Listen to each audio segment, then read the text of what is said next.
어떻게 해결하지? 그리고 뭐 언제 할지, 뭐 내일 할지, 뭐 다음 주에 할지를 메모를 적어두면은 머리에서 좀 벗어나요. 그런 의미로는 불안하신 분들은 오히려 쓰는 게 낫다라고 좀 생각을 하고요.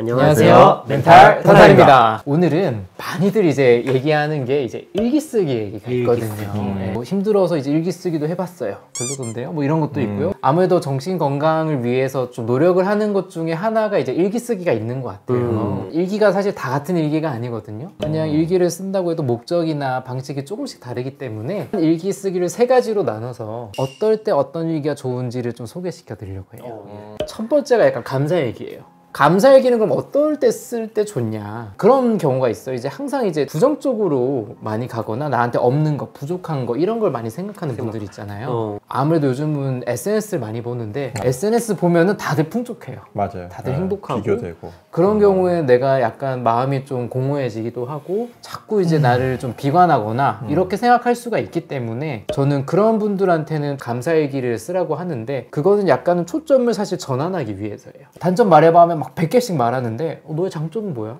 이러면은 갑자기 생각이 안 나는 경우가 있거든요. 실제로는 어떤 장점이나 좋거나 감사할 게 없어서라기보다는 그쪽으로 사실 생각을 잘 안 해서 그런 경우가 되게 많아요. 원래 이제 내 초점을 좀 부정적인 데 뒀다면 긍정적인 데로 이제 바꾸는 행위 자체가 감사일기를 쓴 행위라고 생각을 하고요. 일기 자체 내용보다도 그쪽으로 오늘 감사한 게 뭐가 있었을까라고 하는 그 과정 자체가 저는 좀 중요할 것 같아요. 감사일기 비슷한 거는 너의 장점을 써봐. 상담할 때 숙제 같은 부분들이 그런 역할을 해주는 것 같고요. 그런 게 아닌 사람한테 뭐 무작정 감사일기 쓰는 거 좋다라고 하는 거는 너무 부정적이거나 단점에 좀 치중해 있는 분들한테는 감사일기 쓰는 게 낫다. 다른 부분은 걱정일기. 예전에 이주 선생님 말씀하셨던 거, 저번에 저희 게링 띵스 던이라고 끝도 없는 일, 쏟아지는 일 완벽하게 해내는 법, 뭐 이런 책에서 이제 나온 건데, 사실 이건 일기라기보다는 계획이랑 좀 비슷하긴 해요. 근데 이거는 너무 복잡하고 살다 보면 그럴 때 있잖아요. 뭐 이것도 해야 돼, 저것도 해야 돼 하는데 어느 순간 이제 너무 쌓여가지고 자려고 누우면 막 머리에서 생각이 막 일어날 때, 그럴 때는 오히려 이제 걱정일기를 쓰는 게 좋은데요. 어디 종이나 뭐 휴대폰에 내 머리에 있는 걸 다 쏟아낸다는 생각으로 적으시면 좋아요. 그래서 일과 중에 머리 번잡할 때도 괜찮고요. 아니면 이제 자기 전에 머리가 좀 번잡할 때는 자기 전에 좀 적고 자야겠다. 쓴 다음에는 이거를 어떻게 해결할까? 일단 해결할 수 없는 거는 이제 우리가 받아들여야 되고, 걱정해서 이제 해결을 할 수 있는 것들은 어떻게 해결하지? 그리고 뭐 언제 할지, 뭐 내일 할지, 뭐 다음 주에 할지를 메모를 적어두면은 머리에서 좀 벗어나요. 그런 의미로는 불안하신 분들은 오히려 걱정일기를 쓰는 게 낫다라고 좀 생각을 하고요. 그리고 또 새로운 거는 첨삭일기예요. 첨삭일. 네.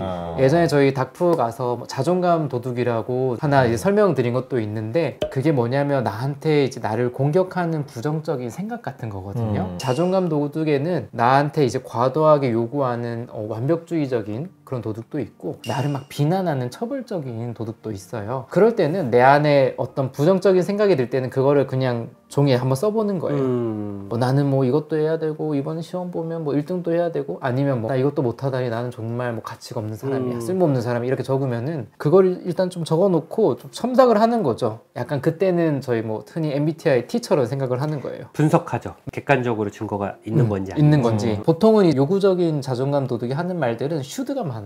뭐뭐 해야 돼, 되게 당위적인 거 있으면은 그걸 다 한번 치는 거죠. 왜 저래야 돼?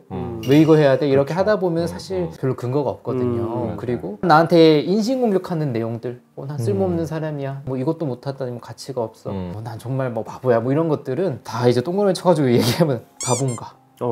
이거를 바보라 정의할 수 있나? 아니면 이걸 못했다고 사람을 쓸모없다고 정의할 수 있나? 그런 거를 얘기를 하다 보면은 의외로 근거가 없네? 그리고 이걸 왜 쓰라고 하냐면요, 머릿속에 있는 생각들은 내가 사실 객관적으로 볼 수가 없어요. 주관적으로 밖에 그냥 내 생각이니까 맞겠거니 라고 생각을 하는데, 의외로 써서 내 생각들을 보다 보면 뭐지? 하는 생각이 들거든요. 그래서 그런 식으로 나를 좀 비난하는, 아니면 나한테 과도하게 요구적인 그런 생각이 있는 분들한테는 저 오히려 써서 첨삭을 해보자 라고 좀 얘기를 합니다.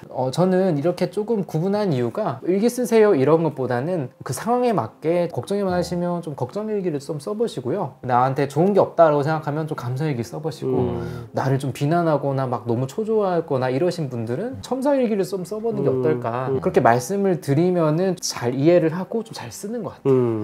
우울증 환자분이면은 오히려 부정적인 생각으로 자꾸 빠지니까 감사일기를 쓰는 게 더 좋을 수도 있고 그러게요. 자동적 사고가 너무 심해서 그냥 나도 모르게 그냥 바로 그냥 그런 생각으로 드는 분들 네. 자동적으로 첨삭일기가 좋고 불안이 높고 그냥 자꾸 걱정 많고 반추 네. 많고 이런 분들은 걱정일기 쓰는 게 좋겠고 다 맞습니다. 타입별로 다르겠네요. 그러겠네요. 진짜. 네. 그래서 한번 내가 지금 상황에서 어떤 일기를 쓰는 게 또 좋을까라고 생각을 하고 적용을 해보시면 좀 도움이 될 것 같습니다. 다음에 또 다른 주제로 보도록 하겠습니다. 감사합니다.